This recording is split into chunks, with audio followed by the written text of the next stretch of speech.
بسم اللہ الرحمن الرحیم۔ رسول کالج اسلام آباد کی جانب سے آن لائن لیکچر سیریز برائے جماعت دہم مطلب پاکستان کا لیکچر نمبر 17۔ یہ اگست اور ستمبر کے سیشن کا لیکچر ہے۔ آپ کے سامنے میرا یوٹیوب چینل کا پرسنل لنک ہے۔ اگر کوئی سوال ہو لیکچر سے متعلق تو کمنٹس میں آپ لوگ لیکچر سے متعلق سوال کر سکتے ہیں۔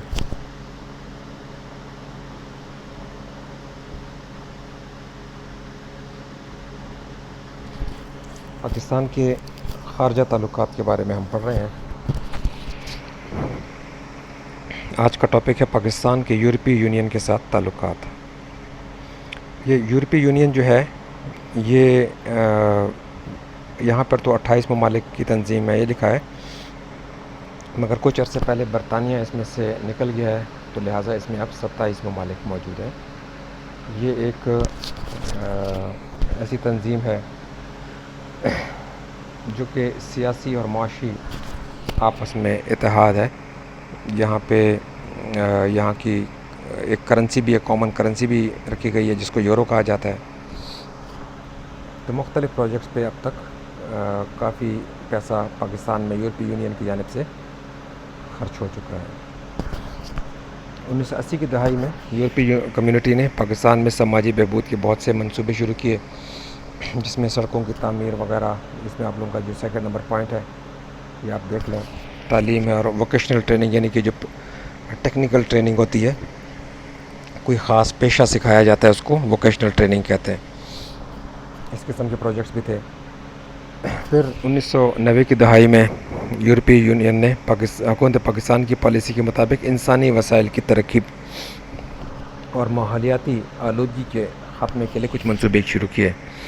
انسانی وسائل کی ترقی سے مراد ہے کہ کیپیسٹی انسان کی، ہیومن ریسورس، جو ریسورسز ہیں، وسائل ہیں، وہ کچھ تو غیر انسانی ہیں، یعنی کہ جو جنگلات ہیں، مٹی ہے، پانی ہے، منرلز وغیرہ ہیں، اور دوسری جو قسم ہے وہ انسانی ہے، یعنی کہ انسان بذات خود جو ہے وہ وسیلہ بھی ہے۔ کس طریقے سے؟ اگر انسان میں صلاحیت ہو، صحت مند ہو، کوئی خاص کام کرنا جانتا ہو تو انسان وسیلہ بھی ہے، تو ہیومن ریسورس کو کہا جاتا ہے۔ تو اس سلسلے میں بھی یورپی یونین نے امداد دی پاکستان کو، اور ماحولیاتی آلودگی، انوائرمنٹل پولیوشن کے خاتمے کے لیے بھی کچھ منصوبے شروع کیے۔ اس کے علاوہ بہبود آبادی، ویلفیئر، آبادی کا جو ویلفیئر ہے، پاپولیشن ویلفیئر، ان کی بھلائی کے لیے، اور اس کے علاوہ چائلڈ لیبر کے خاتمے کے لیے، جو بچوں سے، کم عمر بچوں سے مزدوری لی جاتی ہے، اس کے خاتمے کے لیے، منشیات میں کے استعمال میں کمی، دیہات میں صحت وغیرہ کی سہولتیں، اس چیزوں کے لیے بھی انہوں نے فراہم کی امداد این جی اوز کے ذریعے۔ این جی اوز کیا ہوتی ہیں؟ نان گورنمنٹل آرگنائزیشن، ایسے ادارے جو کہ حکومت کے زیر انتظام نہیں ہوتے، پرائیویٹلی انتظام ہوتے ہیں، مگر جن کا مقصد بزنس کرنا نہیں ہوتا بلکہ لوگوں کی بھلائی کے لیے کام کرتے ہیں، تو این جی اوز ان کو کہا جاتا ہے۔ 2004 میں یورپی یونین نے ورلڈ ٹریڈ آرگنائزیشن WTO جس کو کہا جاتا ہے، یہ ایک تنظیم ہے جس میں بہت سارے ممالک، 150 سے اوپر زیادہ ممالک اس میں شامل ہیں، اور اس کا مقصد مختلف ملکوں کے درمیان آپس میں ٹریڈ، تجارت کو فروغ دینا، آپس میں جو ٹریڈ کے اوپر، تجارت کے اوپر جو مختلف قسم کی ڈیوٹیز اور ٹیکسیز لگتے ہیں ان کو کم کرنا وغیرہ وغیرہ۔ تو یہ ورلڈ ٹریڈ آرگنائزیشن ایک تنظیم ہے۔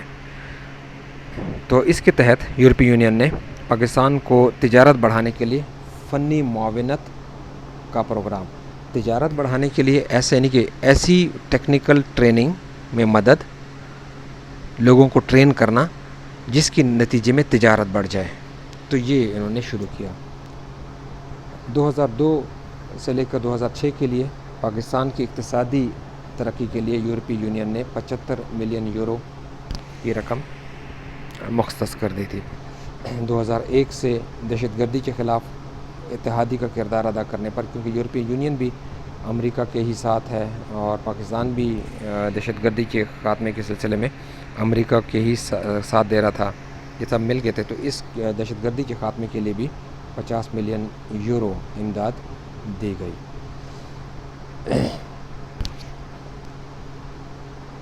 8 اکتوبر 2005 کو جو پاکستان میں زلزلہ آیا، اس سلسلے میں بھی یورپی یونین نے امداد کافی دی، اور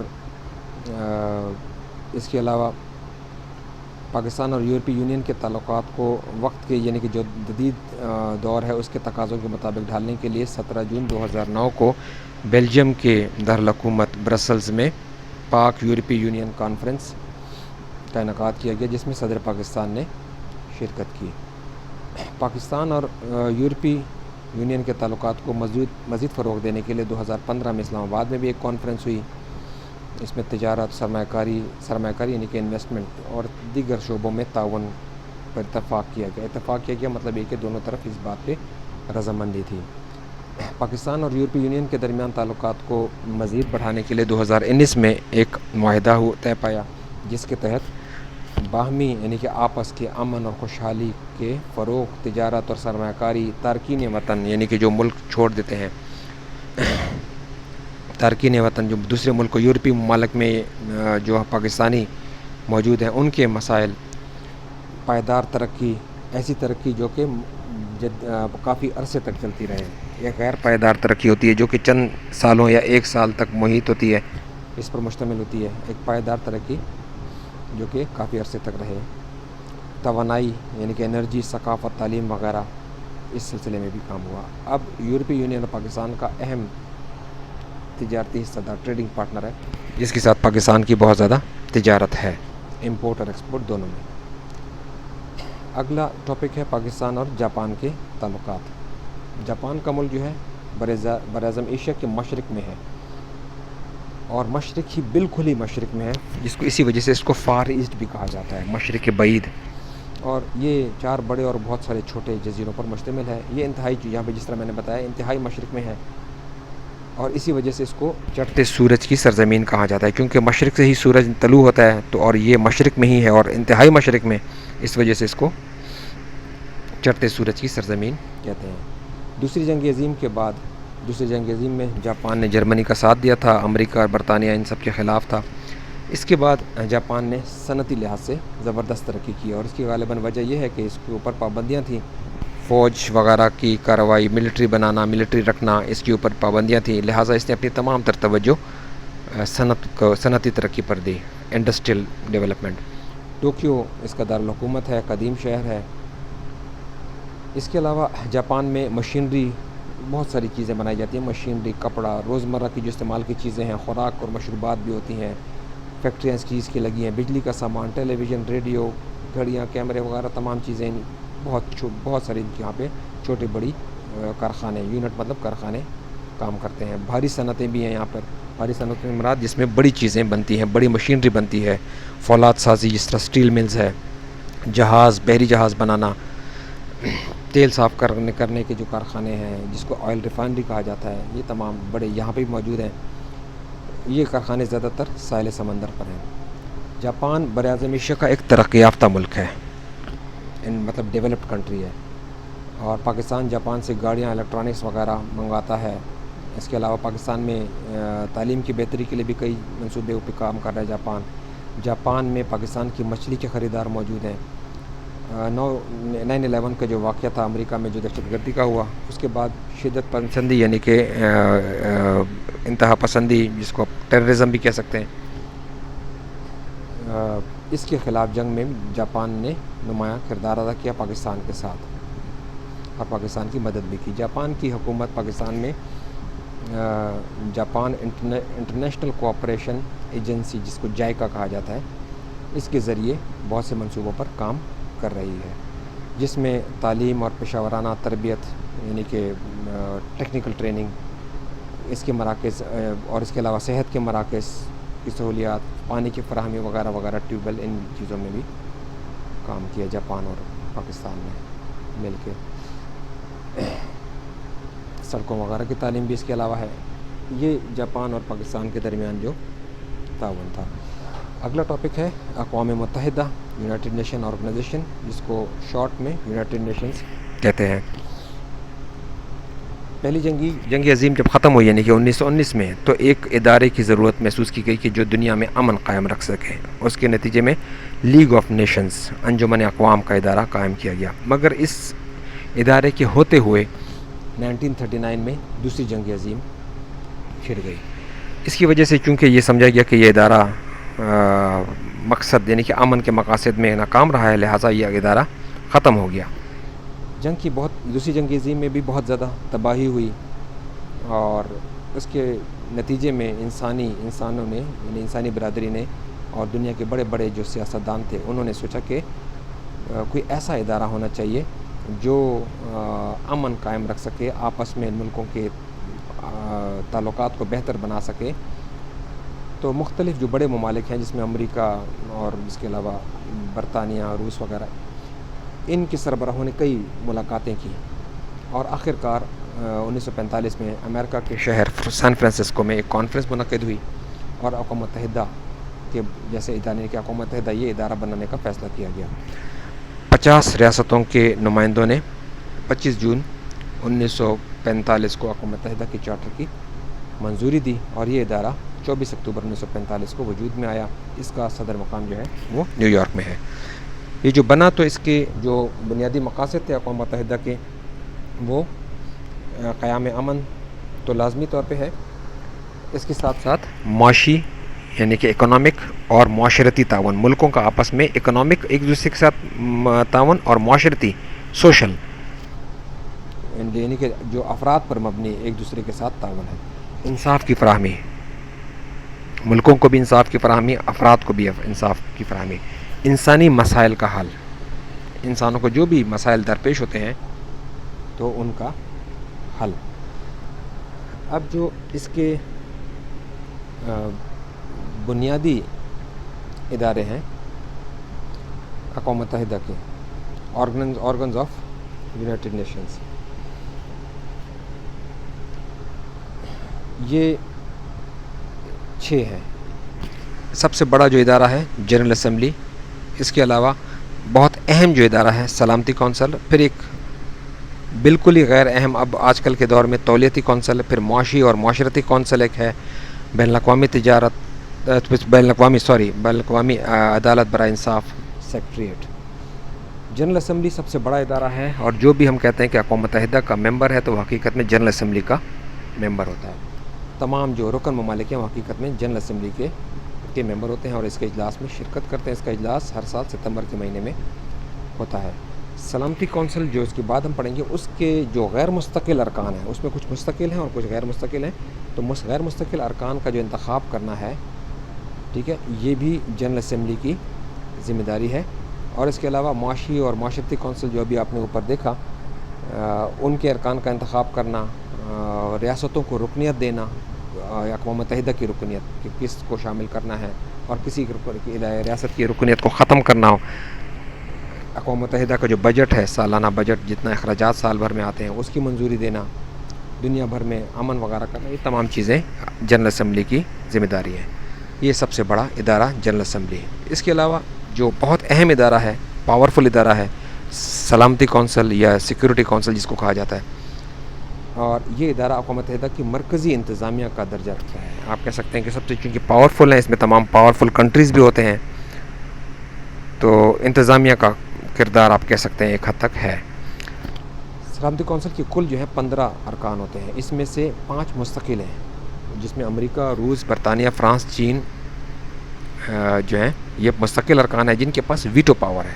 وہ ویٹو پاور آگے ہم دیکھتے ہیں کہ کیا ہوتی ہے. سلامتی کونسل کے جو اجلاس ہیں وہ مختصر وقفوں کے ساتھ ہوتے رہتے ہیں، اور ایمرجنسی سیشن بھی اس کا کال کیا جا سکتا ہے کبھی بھی، اور اس کونسل کا صدر ہر ماہ منتخب ہوتا ہے.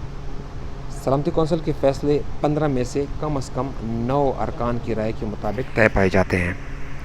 ان 9 میں سے 5 جو ہیں وہ کسی چیز کے حق میں ہونا ان کا ضروری ہے. وہ کون سے 5 ہیں؟ یہ اوپر جن کا ذکر کیا، مستقل 5.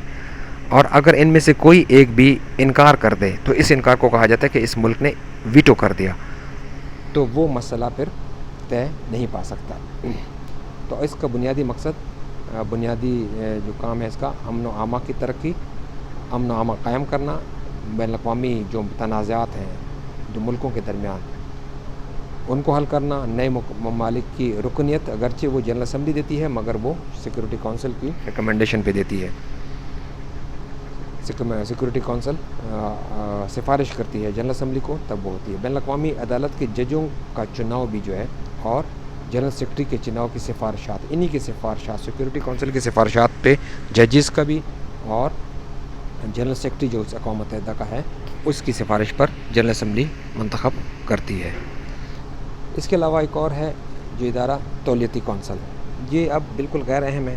دوسری جنگ عظیم کے بعد جو بہت سارے ایسے ملک تھے کہ جو اپنے پیروں پر کھڑے نہیں ہو سکتے تھے، تو ان کا انتظام سنبھالنے کے لیے یہ ادارہ بنایا گیا جس کو ٹرسٹیشپ کونسل کہا جاتا ہے. اور مقصد یہ تھا کہ جب وہ ایک حد تک ترقی کر لیں اور ان میں ایک حکومت قائم ہو جائے جو خود سے اپنا نظام چلا سکیں، تو پھر ان کی ٹرسٹیشپ کونسل سے نکل جاتے، وہ خود سے ترقی کر سکتے تھے. مگر اب ایسا کوئی ملک نہیں رہ گیا جس کو ٹرسٹیشپ کونسل کی نگرانی میں جو موجود ہو. چوتھا جو ادارہ ہے اہم 6 اداروں میں سے، معاشی اور معاشرتی کونسل. اس کے 54 تعداد میں اس کے ارکان ہوتے ہیں، 54، اور ان کا جو چناؤ ہے اقوام متحدہ کی جنرل اسمبلی اور سلامتی کونسل مل کر کرتے ہیں. اور ہر رکن کی جو میعاد ہے وہ 3 سال ہوتی ہے، اور ہر سال 1/3 1/3 جو ہیں وہ ریٹائر ہو جاتے ہیں، ان کی جگہ نئے ارکان منتخب کر لیے جاتے ہیں. کونسل کے اجلاس میں سال میں 3 مرات ہوتے ہیں. اس کے علاوہ خصوصی اجلاس بھی کبھی بھی بلایا جا سکتا ہے. معاشی و معاشرتی کونسل کے جو ارکان ہیں وہ اپنے میں سے ایک فرد کو اپنے میں سے ایک اپنا صدر چن لیتے ہیں. اس کا مقاصد جو ہیں وہ انسانوں کے معیار زندگی کو بلند کرنا، معاشرتی ترقی کرنا، تعلیم وغیرہ، ثقافتی بے روزگاری کا خاتمہ، غربت کا خاتمہ، بیماری کا خاتمہ وغیرہ وغیرہ، یہ چیزیں اس میں شامل ہیں. اگلا جو 5واں ادارہ ہے، بین الاقوامی عدالت انصاف، انٹرنیشنل کورٹ آف جسٹس یا ICJ. اس کا صدر دفتر جو ہے ہاگ میں ہے، اور اس کے جو ججوں کی تعداد ہے کل تعداد 15 ہے، اور جو مختلف ملکوں سے لیے جاتے ہیں، اور ایک ملک سے ایک ہی جج لیا جا سکتا ہے. اور ان کا جو چناؤ ہے ان ججز کا 9 سال کی مدت کے لیے ہوتا ہے. جنرل اسمبلی اور سلامتی کونسل مل کر ان ججز کو منتخب کرتی ہیں. اور عدالت جو ہے اس کا جو فیصلہ ہوتا ہے، جو ارکان اس میں اکثریت ہوتی ہے، حاضر ہوتے ہیں، ان کی اکثریت کے مطابق فیصلہ کرتے ہیں.